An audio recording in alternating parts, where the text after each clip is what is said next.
आइए आपको एक कहानी सुनाते हैं। कहानी का शीर्षक है हैप्पी और मैं हूं आपका दोस्त विजय। ओए, तू कब तक एक ही बात सोचता रहेगा? भूल जा। नहीं यार जीते, भूल ही नहीं पाता हूँ। ऐसा लगता है जैसे कल की बात है। साले विजय, कल बेंचो। ओए सॉरी सॉरी यार, गलती से गाली निकल जाती है साली माचो। ओए ओए फिर से निकल गई यार। मैं क्या करूँ, मैं आदत से मजबूर हूँ। सॉरी यार। यार भाभी को गए 10 साल हो गए। तेरा बेटा हैप्पी 15 का हो गया है। अब तो अपने बारे में सोच।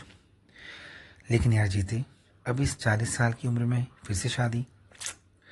यार इतनी ज़िंदगी कट गई है, थोड़ी सी और काट लेंगे। तब तक हैप्पी बड़ा हो जाएगा, उसकी शादी कर देंगे, बहू आ जाएगी, सब संभाल लेगी। ओए वैंचो साले, 40 तो तू ऐसे कह रहा है जैसे 80 का हो गया हो। ओए 40 मतबल 40 एंड 40 मतबल न्यू 20। तू खुद को 20 का समझा? नहीं यार जीते, ऐसा नहीं होता है। ओए चुप कर तू बहनचो, ऐसा नहीं होता है, वैसा नहीं होता है साले, ये सब होता है। बतेरी जिंदगी बाकी है तेरी, इसनु कल ने काटेगा क्या? हम सफ़र तो होना ही चाहिए ना। ओए तू शाम को घर आए, तेरी बोटी तेरा इंतज़ार करे, तेरे लिए खाना बनाए, ओए तेरी सेवा पानी करे, थोड़ा तेरे पैर वैर दबाए, तेरे लिए शरबत लाए। क्या यार तू भी ना। नहीं यार जीते, जब से रानी गई है मेरा दिल टूट गया है। अब तो मन करता है कि बस कैसे भी हैप्पी की पढ़ाई पूरी करा दूं, उसे इस काबिल बना दूं कि वो अपने पैरों में खड़ा हो जाए, अच्छी नौकरी करे, अपना घर संसार बनाए। ओए साले, फिर कर दी ना तूने फुद्दू वाली गल। अबे हैप्पी अभी 15 का ही है यार। उसके पैरों में खड़े होने में कम से कम 10 साल लगेंगे। तब तक क्या तू मुठ मार के काम चलाएगा? साले बोटी तो चाहिए ना। यार जीते, मैं ना रानी से बहुत प्यार करता हूँ। मैं उसकी जगह किसी को नहीं दे सकता। ओए विजय, तू सच को मानता क्यों नहीं है? भाभी इस दुनिया में नहीं है, उनका स्वर्गवास हो गया है और वो अब कभी वापस नहीं आएगी। नहीं जीते, वो भले ही इस दुनिया में ना हो, पर मेरे दिल में तो है। अब जब तक वो मेरे दिल में है, मैं उसका हूँ। बस एक जिम्मेदारी है हैप्पी। एक बार उसका एक बार उसको अपनी आंखों के सामने सेटल कर दूं, फिर मैं भी रानी को जाकर मिलूंगा ऊपर। ओए साले, तेरा कुछ नहीं हो सकता। साले, जिस मोहब्बत की तू बात कर रहा है ना, आज अगर भाभी होती ना तो भी तेरे लिए मोटे मोटे आंसू निकालती। ओए बहन चो, जिंदगी रोने के लिए थोड़ी ना बनी है। देख, तूने ब्याह नहीं करना है मत कर, पर कुड़ियों नाल थोड़ी गल्ला चल्ला कर ले, क्या पता तेरा मन बिसर जाए। नहीं यार जीते, अब तो मेरा मन ही नहीं करता है मैं किसी और के बारे में सोचूं। बस हैप्पी हैप्पी हैप्पी, 24 घंटे हैप्पी ध्यान में रहता है। ओए यार, हैप्पी कोई दूध पीता बच्चा थोड़ी ना है यार, वो अपना देख लेगा। तू अपनी सोच। देख, हैप्पी तो ब्याबू करके रफू चक्कर हो जाएगा, तेरा क्या होगा? ओए बता, तेरा क्या होगा कालिया? यार जीते, मैं कोई अकेला बंदा तो नहीं हूँ जिसकी जनानी नहीं है। मेरे जैसे कितने हैं दुनिया में, जैसे वो जी रहे हैं मैं भी वैसे ही जी लूँगा। अरे यार, तू नहीं समझेगा। देख, मैं तो तेरे भले के लिए कह रहा था, बाकी तेरी मर्जी। ओए विजय यार, मैं तेरा यार हूँ, मैं तेरा कभी बुरा नहीं सोच सकता। मैं तो इसलिए पूछ रहा था, वो जो प्रीतो है ना, प्रीतो, बलिंदर काका की बेटी, मैं ना उसे तेरे लिए सोच रहा था। प्रीतो? गुरप्रीत? हाँ हाँ वही गुरप्रीत। गुरप्रीत को लोग प्यार से प्रीतो ही बोलते हैं। साले, उसका ब्याह तो हो चुका है। केड़ा ब्याह? 4 दिन का ब्याह भी कोई ब्याह होंदा है? बेचारी कल ही अपनी प्यो दी खर्च लेंदी है, उसकी ससुराल वालों ने उसे निकाल दिया है। लेकिन जीते, उसका घर वाला तो फौज में था ना? हाँ यार, सिख रेजिमेंट में था, कश्मीर में ड्यूटी लगी थी और लापता हो गया। लापता? हाँ यार, पता नहीं किस मिशन में गया था, वापस ही नहीं लौटा।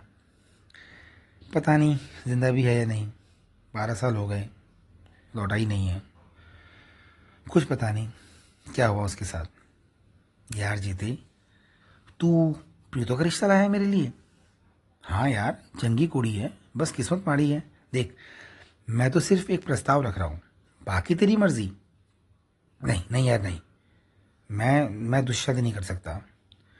ओ यार, चंगी कुड़ी है, ओदा पिया भी मान गया है, बस तू हाँ कर तो मैं बात करता हूँ। नहीं यार जीते, नहीं नहीं नहीं। ओए यार कोई नहीं, तो एक और दिन ले ले, 2 दिन ले ले, 3 दिन ले ले। वो मैनू ठंडे दिमाग सोच के दसी है, क्या पता तेरा ब्याह प्रीतो के साथ लिखा हो। देख, अब मैं चलता हूँ, आज ट्रैक्टर की सर्विस करवानी है। ओके हाँ बाय, रब चंगा राखे सारे नू। बाय जीते। पापा। हाँ हैप्पी, क्या हुआ बेटा? पापा, मुझे ना प्रीतु मौसी अच्छी लगती है। मैं जब भी उनके घर के पास जाता हूँ ना, तो मेरे लिए सरसों का साग और मक्के की मोटी मोटी रोटी और बड़े से ग्लास में लस्सी लाती है। हैप्पी बेटा, प्रीतो सबके लिए ऐसा ही करती है। पापा, 2 दिन पहले मुझे जीते अंकल मिले थे। मैंने ही उनसे प्रीतु मौसी की बात आपसे करने के लिए कही थी। क्या? तो जीतो को तूने भेजा था? पापा, वो तो आपसे बात नहीं करना चाहते थे, क्योंकि वो आपको जानते हैं कि आप मम्मी के अलावा किसी और के बारे में सोचती नहीं हो। मैंने उनसे कहा था कि वो आपसे बात करें। मैंने उनसे पूछा कि पापा क्या बोले, तो बोले कि तेरा बाप नहीं माना, तू ही बात कर। अच्छा पापा, आपसे बात करने से पहले जीते अंकल और मैं प्रीतु मौसी के घर गए थे। प्रीतु मौसी के पापा ने कहा कि उनकी ज़िंदगी तो ख़त्म है, उनके बाद उनकी बेटी का ध्यान कौन रखेगा? बेचारी अकेली रह जाएगी। उन्हें कोई एतराज़ नहीं है अगर आप प्रीतु मौसी शादी कर लेते हो तो। क्या बकवास कर रहा है तू हैप्पी? शादी शादी शादी, इस उम्र को शादी करता है क्या? पापा कौन सी उम्र, आप 40 के ही तो हो और प्रीतु मौसी 32-33 की होगी। ये कोई बहुत बड़ी उम्र थोड़ी ना है। पापा लोग तो 55 साल में शादी करते हैं। हैप्पी, मैं तेरी मम्मी से प्यार करता था, करता हूँ और सिर्फ उसी से प्यार करता रहूँगा। तेरी मम्मी की जगह कोई और नहीं ले सकती, समझा? पापा मम्मी की जगह पर कोई नहीं आ रही है, मम्मी की जगह पर मम्मी ही आ रही है, बस नाम अलग है। रानी की जगह प्रीतो, बस। आप प्रीतो मौसी को भी रानी बुला सकते हो। चुप कर हैप्पी, तू बड़ी बड़ी बातें कर रहा है, ऊपर तेरी मम्मी सुन लेगी तो क्या सोचेगी? हाँ पापा, मम्मी इस दुनिया में नहीं है, आप इस बात को क्यों नहीं स्वीकारते हो? पापा मम्मी मर चुकी है। हैप्पी चुप। विजय ने हैप्पी को जोर का चांटा लगा दिया। हैप्पी की आंख से आंसू आने लगे और विजय मुड़ के दीवार के पास चला गया और अपने हाथों को दीवार में जोर जोर से मारने लगा। सॉरी रानी, मुझे माफ़ कर दे, मैंने तेरे बेटे पर हाथ उठाया, मुझे माफ़ कर दे। हैप्पी अपने पापा के पास आया।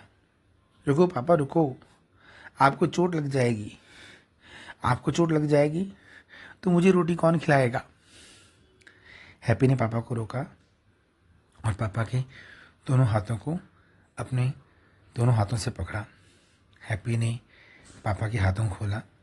हाथ खुलने के साथ ही हैप्पी और उसके पापा के आंसू एक साथ पापा की हथेली पे टप करके गिरे। मेरे बच्चे हैप्पी, आई एम सॉरी बेटा, मुझे माफ़ कर दे। विजय ने अपने बच्चे को पकड़ा और ऐसा कर लिया। दोनों बाप बेटे ज़ोर ज़ोर से रोने लगे। पापा, आप समझते क्यों नहीं हो? आपको पार्टनर की ज़रूरत है। ऊपर मम्मी भी यही चाहती होगी, क्योंकि वो आपसे प्यार करती हैं। प्यार करने वाले कभी किसी का बुरा नहीं सोचते हैं। घर में मम्मी आएगी तो घर घर बनेगा। अभी तो सिर्फ 4 दीवारें हैं। हैप्पी बेटा, तुझे पता नहीं है, सौतेली माँ सौतेली होती है, तुझे दुख देगी बेटा। पापा, हर सौतेली माँ एक सी नहीं होती है। प्रीति मौसी अच्छी है, आप उनसे कहोगे कि आपको दूसरा बच्चा नहीं चाहिए तो वो उसमें भी मान जाएगी, देखना। पापा, हर बच्चा अपनी किस्मत लेकर आता है, आप क्यों इतना सोचते हो। हैप्पी, बेटा प्रीतो का हस्बैंड आर्मी में था, किसी ऑपरेशन में गया, मिस हो गया। पापा, मुझे सब पता है, वो जिस ऑपरेशन में गया था उसमें 6 लोग गए थे, बॉम्ब ब्लास्ट हुआ था, उसमें 5 की लाश मिल गई थी, बस प्रीतम मौसी के हस्बैंड की लाश नहीं मिली। तो फिर कैसे शादी हो सकती है, उसका हस्बैंड अगर जिंदा हुआ और आ गया तो। पापा, इतना सोचोगे तो कुछ नहीं कर पाओगे। उसका हस्बैंड सिख रेजिमेंट में लांस नायक था, उसके पास ऐसी कोई पावर नहीं थी या ऐसी कोई इन्फॉर्मेशन नहीं थी जो कि दुश्मन के काम आए। वो देश का सिपाही था और देश की रक्षा के लिए ऑपरेशन में गया था। सियाचिन ग्लेशियर में ब्लास्ट हुआ था, बर्फ से ढकी हुई पहाड़ियाँ थी हैं वहाँ। हमारे कई सोल्जर्स वहाँ शहीद हुए हैं, कईयों की लाश आज तक नहीं मिली है। पापा, कई बार लाश बर्फ में काफ़ी अंदर दब जाती है, उसे ढूंढना मुश्किल होता है। अच्छा, तो तू ये कहना चाहता है कि प्रीतो का हस्बैंड इस दुनिया में नहीं है। आप ऐसा ही कुछ समझ लो, और अगर वो नहीं मरा हो और फिर कभी बाद में आ गया तो फिर क्या होगा, वो तो अपनी प्रीतो को ले जाएगा। पापा, अगर आ गया तो तब की तब देखेंगे, आने वाले अनजाने कल के लिए हम अपना जानकार आज क्यों बर्बाद करें। हम अपने आज को जानते हैं, वही जानकार है, और आज प्रीतो मौसी और आप दोनों अकेले हो और आप दोनों को साथ की ज़रूरत है, एक सच्चे साथी की ज़रूरत है। लेकिन हैप्पी, इस तरह दूसरी शादी करना गलत नहीं होगा कानून की नज़रों में। हाँ पापा, कानून कहता है कि अगर आपके जीवन साथी की खैर खबर पूरी छानबीन तफ्तीश करने के बाद भी 7 साल तक नहीं मिलती है तो ऐसी परिस्थिति में जीवन साथी को मृत करार कर दिया जाता है। इसलिए कानून की किताबों में प्रीतो मौसी के हस्बैंड अब नहीं है। प्रीतो मौसी दूसरी शादी पूरे विधि विधान के साथ कर सकती है। और तो और पापा, प्रीतम मौसी की दूसरी शादी के बाद भी उन्हें आर्मी की ओर से पूरा सपोर्ट मिलेगा। उन्हें उनके फर्स्ट हस्बैंड की पेंशन और जो भी सहूलियत जैसे मेडिकल आदि है, ये सब कुछ प्रीतम मौसी को उनके जीवन के अंत तक मिलेगा। हमारी भारत सरकार ने सैनिकों और उनके परिवार की सुरक्षा के भरपूर इंतजाम रखे हैं। अच्छा, ये सब तुझे कैसे पता। क्या पापा, आप इंटरनेट के ज़माने में रेडियो की बात कर रहे हो। सॉरी पापा, वो मेरा क्लासमेट है ना अतुल, उसके पापा भी आर्मी में हैं, उन्होंने बताया। और निधि है ना, उसकी मम्मा ने भी। कौन निधि।